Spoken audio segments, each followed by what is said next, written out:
You are listening to WebFit News Live Radio. News that fits your fast life. Today, we're unpacking a really surprising paradox that's right at the heart of the modern Indian workplace. It's all about human connection, corporate risk, and the seriously blurred lines of our professional lives. And it all kicks off with just one single number, 40%. So what's the deal with this 40%? Well, this figure points to a shared experience that kind of challenges everything we think we know about corporate culture in India. Yep, you heard that right. 2 out of every 5 professionals have had a romantic relationship with a coworker. It's something that's happening all over the place, but nobody's really talking about it. Okay, so you might be thinking, is this just an India thing, or is there something bigger going on here? Let's dive into the data and see exactly where India stacks up. And get this, when you look at the global picture, India is actually number 2 in the world for workplace romance, just a little bit behind Mexico.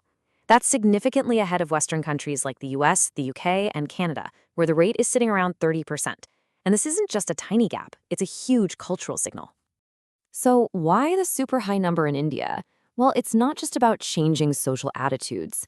It really comes down to the way modern work itself is set up. So there are basically 3 big things pushing this trend. First, you've got what's called the time debt. I mean, people are working such crazy long hours, there's just no time left for a life outside the office.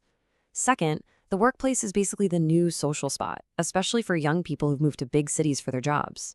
And finally, people are just getting tired of superficial dating apps. They're looking for real, meaningful connections, and they're finding them at work. You know, one sociological analysis really just cuts to the chase. The workplace isn't just for earning a paycheck anymore.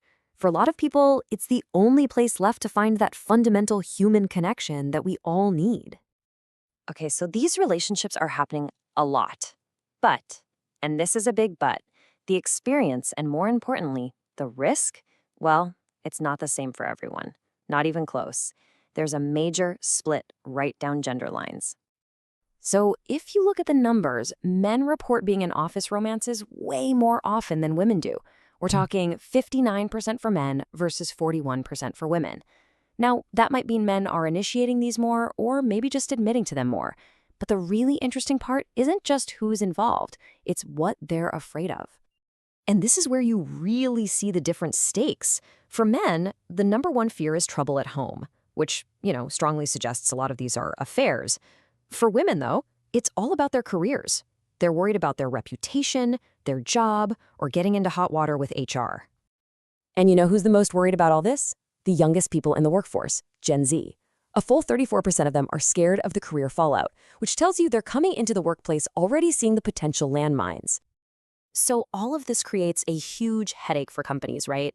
With romance being so common and the risks being so high, they just can't ignore it anymore. They're being forced to walk this incredibly delicate tightrope. So what are they doing about it? Well, we're seeing a huge shift. They're going from just, letting things happen to actually having formal rules. They're saying, hey, no relationships between a manager and someone who reports to them. They're making people disclose relationships to HR.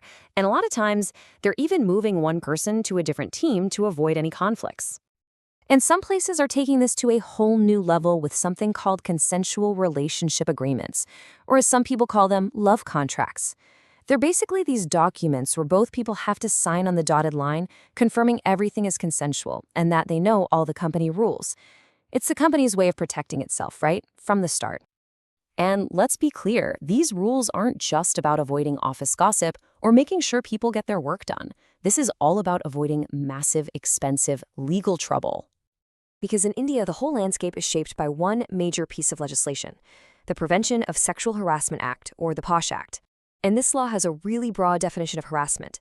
So broad, in fact, that it even covers stuff that happens outside of the office, like on text messages or at after-work events. And this brings us to the single biggest legal nightmare for a company. It's this idea of the consensual to complaint pipeline. And it starts when a relationship that was totally consensual ends. So you have a breakup, and maybe it gets messy. And suddenly, all those past interactions, the ones that were once welcome, can be looked at in a totally new light. They can be reframed as unwelcome. One person can say the environment is now hostile, and everything that happened before is now seen as harassment.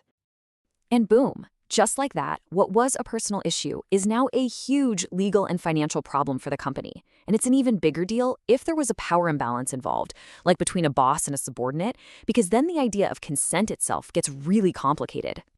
So this all brings us back to where we started, to that big paradox. When our jobs take up so much of our lives that the office is the only place left to find a connection, does the company then become responsible for our personal lives? It's a huge question, and it's one that's really defining the modern workplace for all of us.